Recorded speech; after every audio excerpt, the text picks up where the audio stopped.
I never asked him to pay, I said. He just did. He looked at me like he didn't recognize me. You let me think you were struggling, he whispered. I was struggling.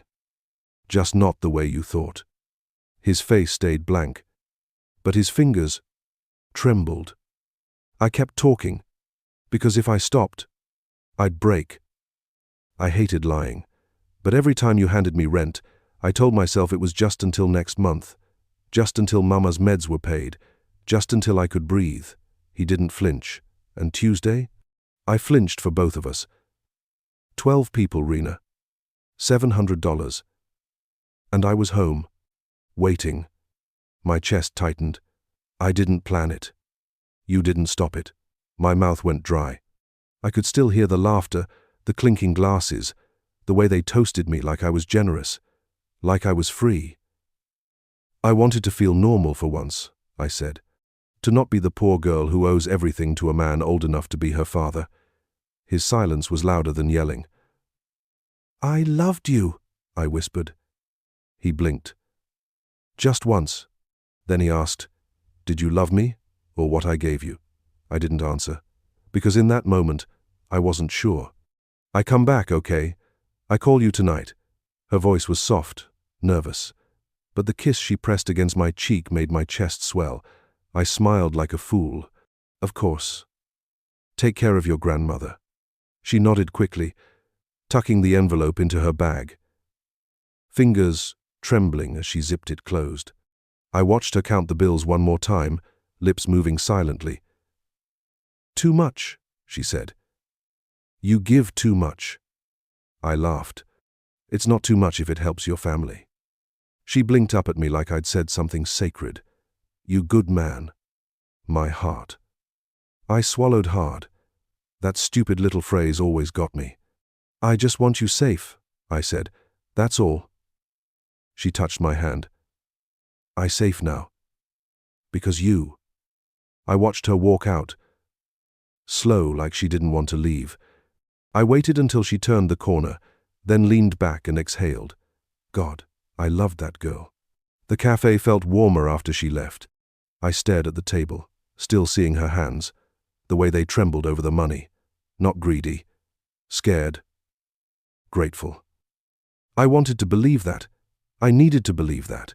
When I met her at the flower shop, she'd barely looked up, just showed me orchids, smiled with her eyes. I came back the next day. Then again, I'd never met anyone like her, so soft-spoken, so careful. She asked about my life like it mattered, like I mattered. After 2 years of divorce silence and cold breakfasts alone, her voice felt like sunlight. She really loves you, huh? The barista said, nodding toward the door. I smiled. I think so. He grinned. You lucky man. I nodded, but something inside me tightened. I pushed it down. Lynn was different. She never asked for money. Never hinted. I offered. I insisted. And she always looked embarrassed taking it. That meant something, right? You know when her grandmother's surgery is?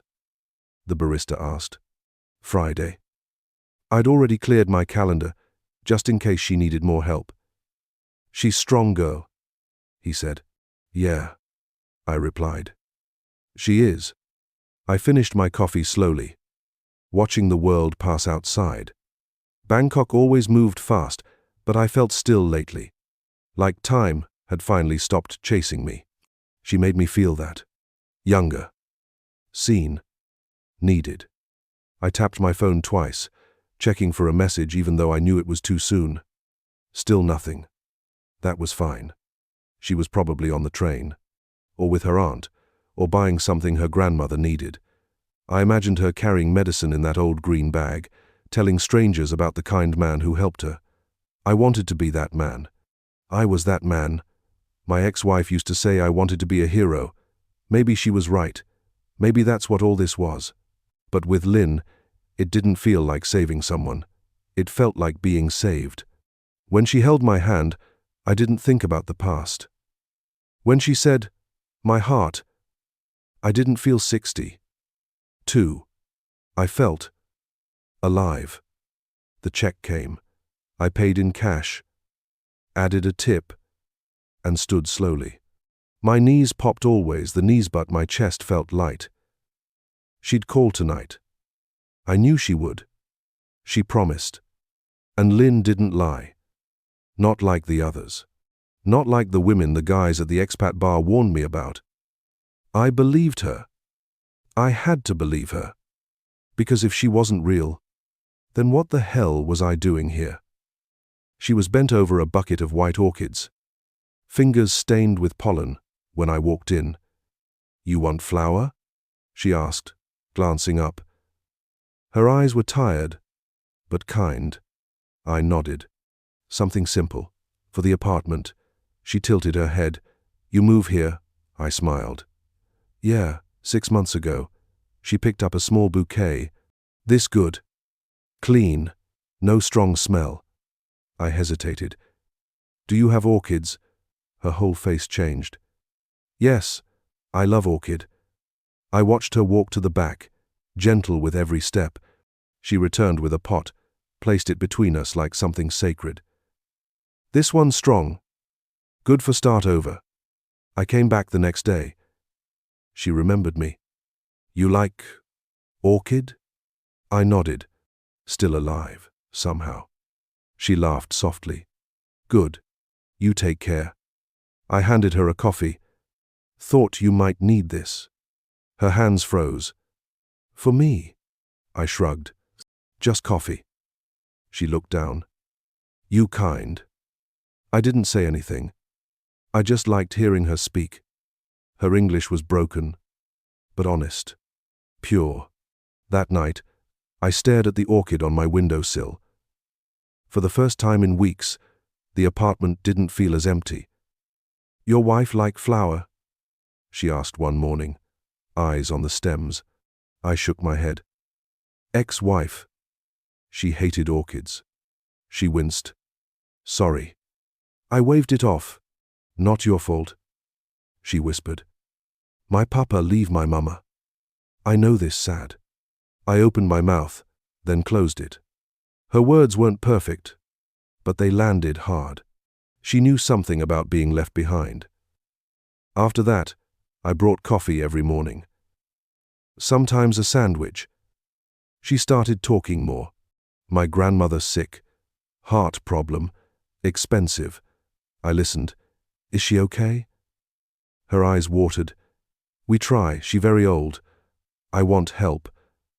I nodded. "You're doing your best." She wiped her cheek. "I not good enough." I wanted to hold her then, but I didn't. I just stood there, helpless. One night, I couldn't sleep. I kept seeing her face, the way it crumpled when she talked about her grandmother. I thought about my daughter, how she used to cry over broken toys and scraped knees. How I always knew what to say back then, before the silence, before she stopped calling. I missed being someone's answer. The next morning, I brought medicine instead of coffee. Just vitamins. But she gasped. "This costs too much." I shook my head. "You said she's tired. These might help." She covered her mouth.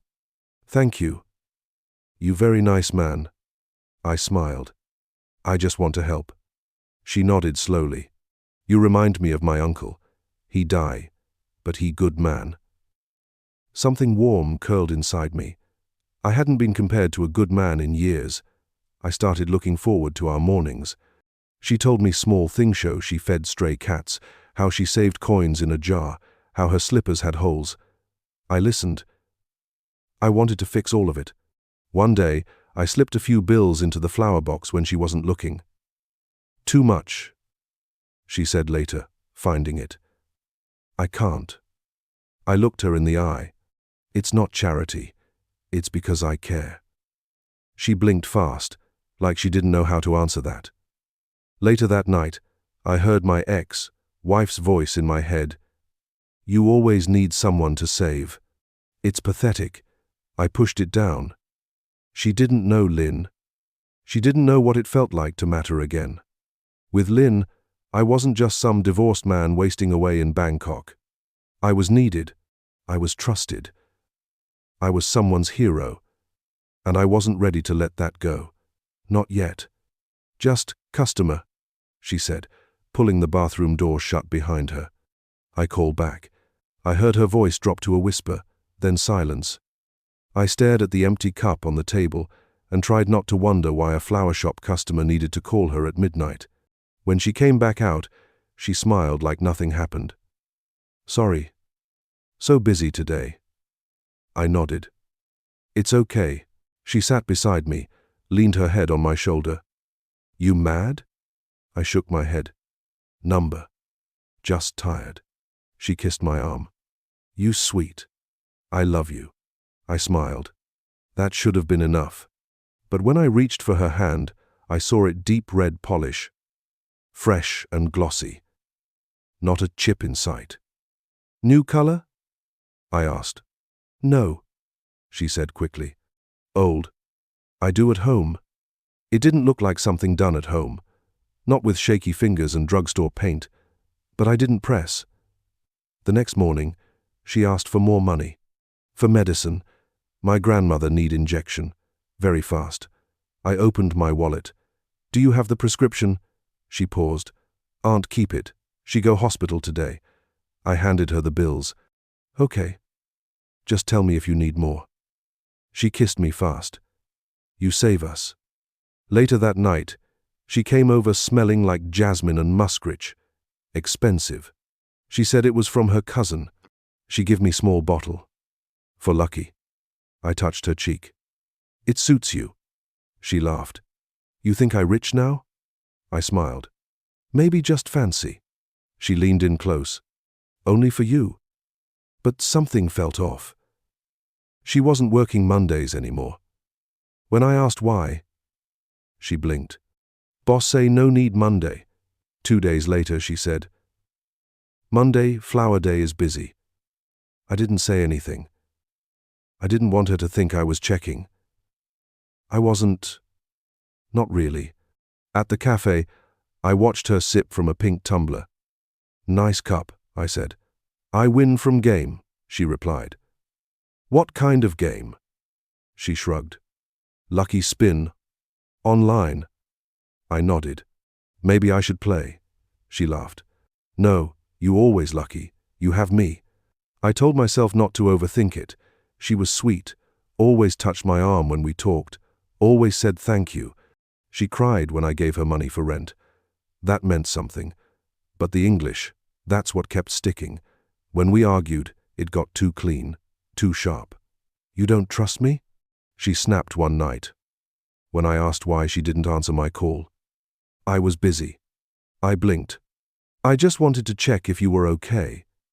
She softened instantly. Sorry, I stress. Grandmother not sleep. I nodded slowly. I understand. But I didn't. Not really.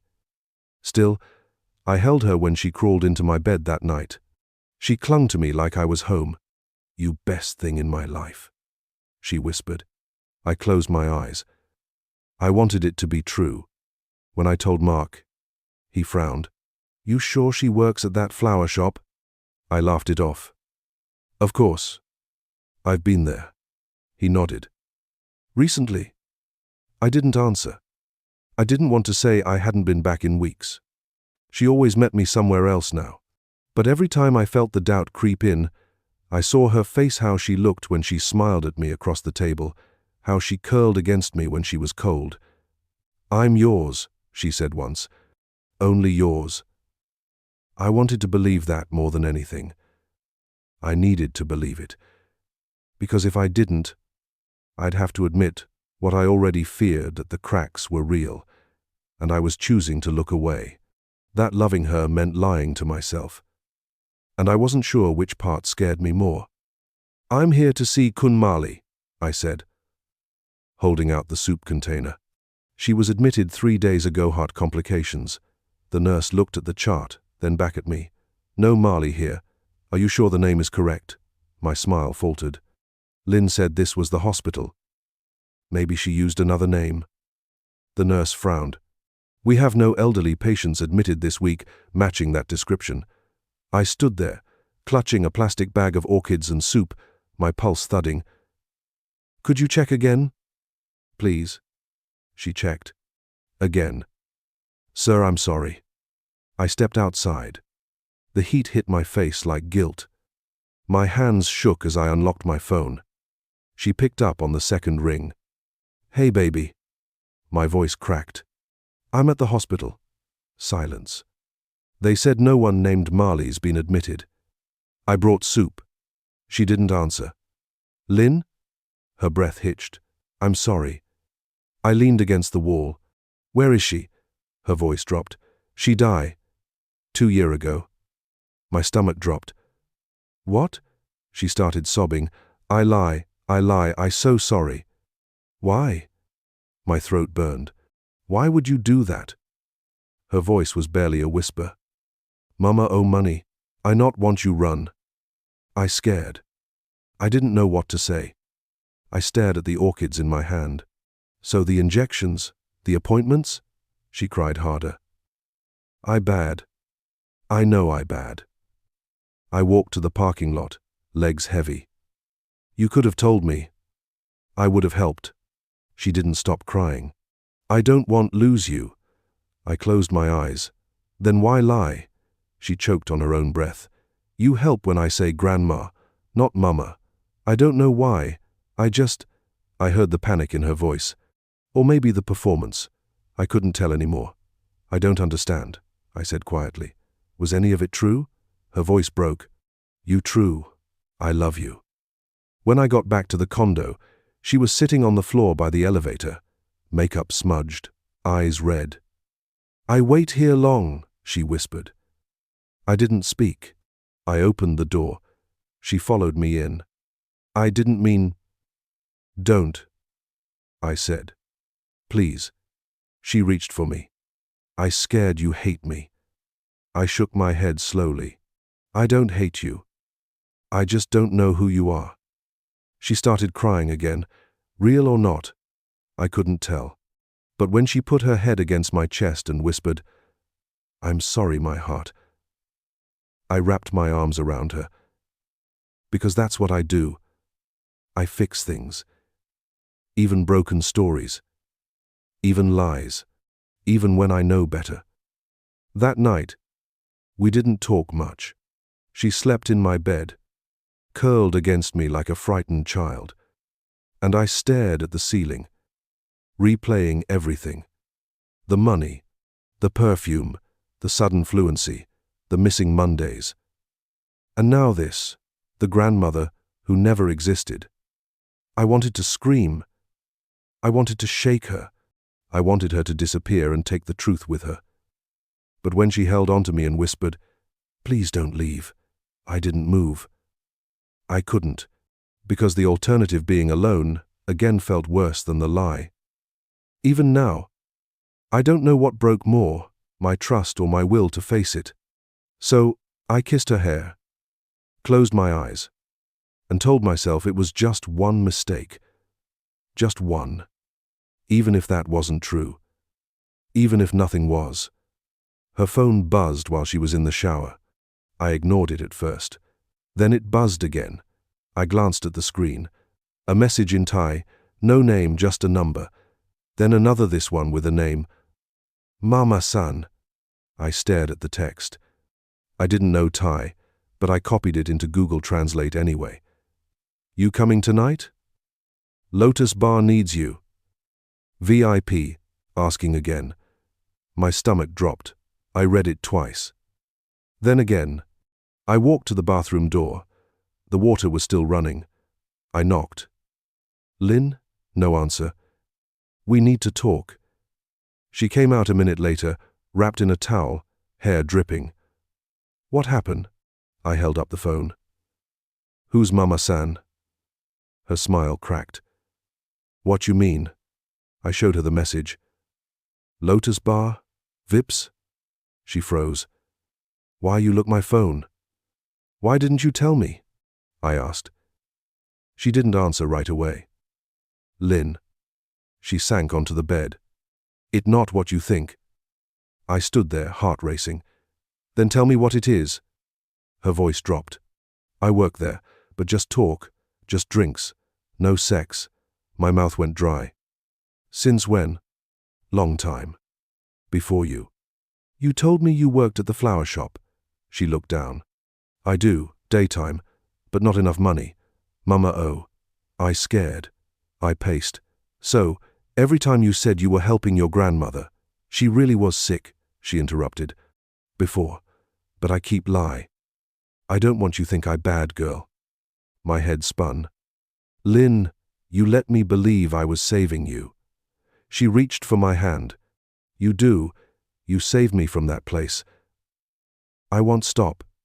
I quit now. I promise. I sat down slowly. You lied. Again. Her eyes filled. Because you different. Other men come, they want body. You want heart. I never meet someone like you. I wanted to believe her. I needed to believe her. So, what do you do there? I asked. Smile. Pour drink. Talk nice. Pretend happy. She wiped her face. That's all. I swear. I stared at her. And the Veep? She hesitated. He come every week. Ask for me. I say no now. I stop. I pressed my palms into my knees. You let me fall in love with a lie. She crawled closer. Number you love me. I just scared to show real me. But now you know. I still hear. I didn't answer. I couldn't. The image of her sitting beside strangers, laughing, pouring drinks, pretending that wasn't the girl who cried about her grandmother, that wasn't the girl who kissed my shoulder and said, my heart. Or maybe it was, and I just didn't want to see it. I quit, she said again. Because now I have you. I looked at her. And if I didn't give you money? Her lips trembled. I go back. But I don't want that. I want real life. I leaned back. The air felt thin. How many lies, Lynn? She started crying. No more. Please. I tell you truth now. I wanted to scream. Instead, I whispered, swear to me. She reached out. I swear. I took her hand. I told myself this was honesty, that I was choosing love over fear. But deep down, something cracked. A quiet sound. I barely heard it. She laid her head on my lap. I don't want lose you. I stroked her hair. Then don't lie again. She nodded. No lie.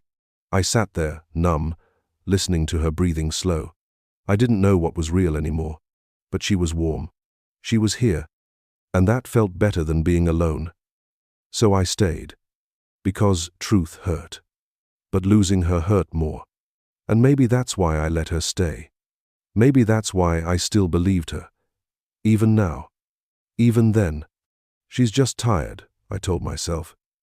She's working too much. But when I handed her the envelope with extra cash, she barely looked up from her phone. Thank you, she mumbled, fingers still tapping. Everything okay? I asked. You seem far. She sighed. Just busy. Don't worry. I tried to smile. I just miss you. She stood up. I go shower. I watched her disappear into the bathroom without looking back. Something in my chest twisted.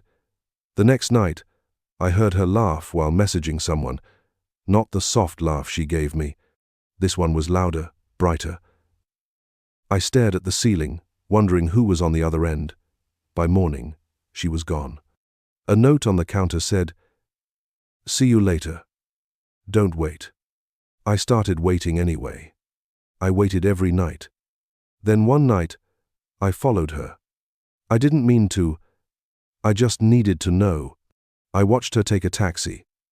Then another. She got out near Sukhumvit, heels clicking, dress too tight to be innocent.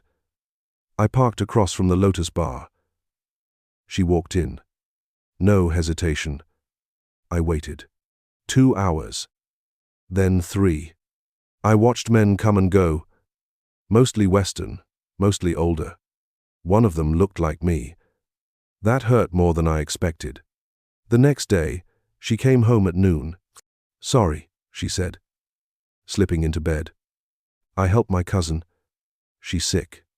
I nodded. Okay. She kissed my cheek. You trust me, yes? My throat locked. Always. But I didn't.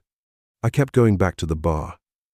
I sat in my car like a stalker, engine off, heart racing. One night, I saw her laughing on the steps with a man in a polo shirt. He touched her waist. She didn't move away. I left before I did something stupid. 2 days later, at the cafe near my condo, Jim slid into the seat across from me. You okay, mate? I sipped my coffee. Yeah. Fine. He leaned in a little. I've seen you parked near Lotus a few times. That your girl? I looked away. She used to work there. Said she quit. Jim nodded slowly. They always say that. I forced a smile. You don't know her. He didn't push. You're not the first. You won't be the last. I gritted my teeth. She's not like that. He sighed. Just be careful, okay? You're a good guy. Don't let it eat you. I sat there long after he left, stirring cold coffee. I told myself Jim was wrong, that Lynn was telling the truth, that maybe she was just helping a friend or picking up something she left behind. But I saw her. I saw the way she smiled at them, and I hated myself for watching. That night, she curled up next to me like nothing happened. You think I'm pretty? She whispered. I kissed her forehead. Always. She wrapped my arm around her. You, my safe place. I held her tighter, and I hated that it still felt good. I started lying to myself more than she lied to me. Told myself it was temporary. Told myself she'd stop once her debts were paid. Told myself love could fix it. But every time she left at night, I stared at the ceiling and wondered who she was laughing with. Who was touching her waist? Who was hearing her say, "You, my heart"? She started forgetting to hide the perfume, the jewelry, the money folded wrong. Tips, she said once. From flower shop. I nodded. Must be a generous florist. She laughed. You jealous? I shook my head. Number just curious. She kissed me. You worry too much. I didn't sleep that night. I stopped checking her phone, not because I trusted her, but because I couldn't handle what I'd find. I stopped asking questions. Not because I believed her, but because I was scared of the answers. And every time I passed Jim in the hallway, he gave me that look. That quiet, tired pity. Like he already knew how this story ended. I used to think love meant sacrifice. Now I wonder if it just means losing pieces of yourself until there's nothing left. She still says she loves me, still calls me my heart. But I don't know what that means anymore. Maybe she means it in the moment. Maybe that's all she's ever had to give. I just know I'm still here, still waiting, still pretending I haven't already lost her. And maybe I never really had her at all.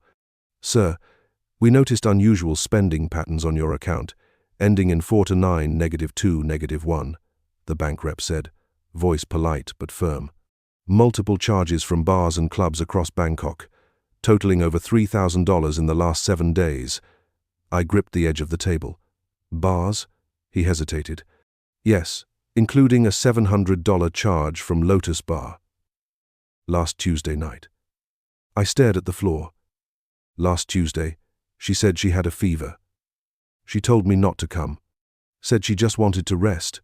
I brought soup and left it at her door. I didn't even knock. When she walked into the condo that night, she smiled like nothing had happened. You eat dinner? I stood still. Where were you Tuesday? She frowned. Home. Sick. I tell you. I held up my phone. Lotus Bar, $700. 11:43 p.m. Her face changed. Is someone use my card? Maybe steal. I opened the email.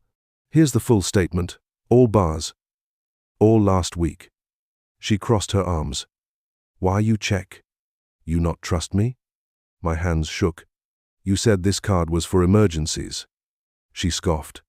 It was emergency, my friend's birthday. You spent $3,000 on birthdays? She stepped back. I don't need to explain every detail. I kept my voice low. You lied. You weren't sick. You were drinking with strangers. Her tone sharpened. Not strangers. Friends. I held up the phone again. Were you with them every night last week too? Was I just the sponsor while you played someone else's girlfriend? She laughed. It wasn't kind.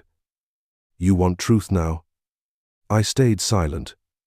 She shrugged. Fine. Yes, I buy drinks. I party. I have fun. You give card. I use it. My throat tightened. So that's all I was to you? A wallet? Her expression didn't change. You think I love you? You 62. You lonely. You pay for attention. That's deal.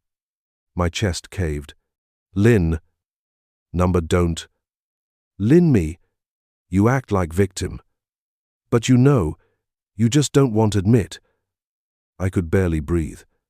What about the nights you said you missed me? She looked me in the eye. I laugh after I text you. I believed you, I whispered. That's your problem. Her voice was cold. You believe too easy. My hands dropped to my sides. So the flower shop, the sick grandmother, all lies. She rolled her eyes. She died years ago. I told you. You just didn't want to hear it. You wanted a story. She was right. I clung to every lie like it could save me. Like maybe if I loved her hard enough, the truth would rewrite itself. You said I was your heart, she sneered. I say that to all of them. I looked at her. Really looked. And there was nothing soft left. No trace of the girl who cried about her grandmother. Just someone tired of pretending. Someone done hiding. You have someone else? I asked. She didn't flinch. Yes, Thai boyfriend. Younger. Real. He don't ask me to lie. I felt something inside me tear. Why didn't you just leave? She smirked. You still paid. I stood there, shattered. You could have told me the truth. You wouldn't have stayed, she said. And I needed the money. The worst part was knowing she was right. I wouldn't have left. Not then. Maybe not even now.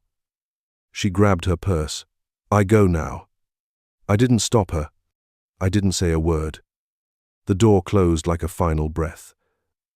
I stood in silence, the email still open on my phone, her voice echoing in my ears. You lonely. You should know better. And maybe I should have. But when someone gives you even a little love, real or fake, you hold on. Even when it's burning you alive. The door closed without a word. No goodbye. No thank you. Just the sound of her heels clicking down the hallway one last time. I sat in the silence, surrounded by the orchids I'd kept buying every week, even after she stopped noticing them. Her perfume still hung in the air. The robe she always wore was gone. So was the watch I bought her, the shoes, the necklace, the little gold bracelet she swore she'd never take off. All of it vanished into her bag like none of it had ever meant anything. I stood, walked to the mirror, and stared. You look tired, I whispered. My voice sounded older than I remembered. What did you think this was? I asked the man staring back at me. Love? I laughed. But it came out hollow. I splashed water on my face and leaned on the sink. You thought she needed you. I shook my head. You needed her. That's the truth. I sat on the bed and looked at the empty space where her makeup used to be. She's gone, I said out loud. It's over. My phone was still on the nightstand. I picked it up, stared at the wallpaper me and Lynn on the beach in Phuket. Her smile looked real. Mine did too. I deleted the photo. It wasn't the money. It was never the money. It was the story I bought, the fantasy, that I was someone's protector, that I still had something to offer, that after the divorce, after the silence from my daughter, after waking up for months without anyone to make coffee, for I could still matter to someone. I walked into the kitchen, and opened the drawer where I kept the cards. One was from my daughter. The last one she ever sent. "Happy birthday, Dad. Hope you're taking care of yourself." I never called her back. Not after what I said during the divorce. Not after she told me she didn't want to watch me fall for women half my age. "You're embarrassing yourself," she'd said. I called it ungrateful, told her she didn't understand what loneliness felt like. But she did. She just didn't want to carry mine. I sat back down and stared at the screen. Her number was still saved. I tapped it. It rang. Then voicemail. I waited for the beep. "It's me," I said. "I don't expect you to call back. I just wanted to say I'm sorry." My voice cracked. "You were right. About everything. I didn't want love. I wanted to be needed.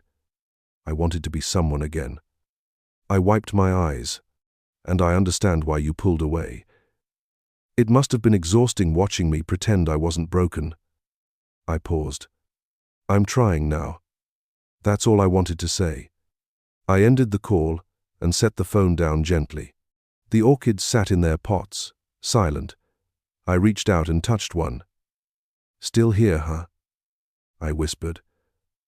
I thought of all the mornings I walked to the flower shop just to see her face, all the afternoons I brought coffee, all the nights I waited for a text that never came. I thought of her whispering my heart while already giving it to someone else.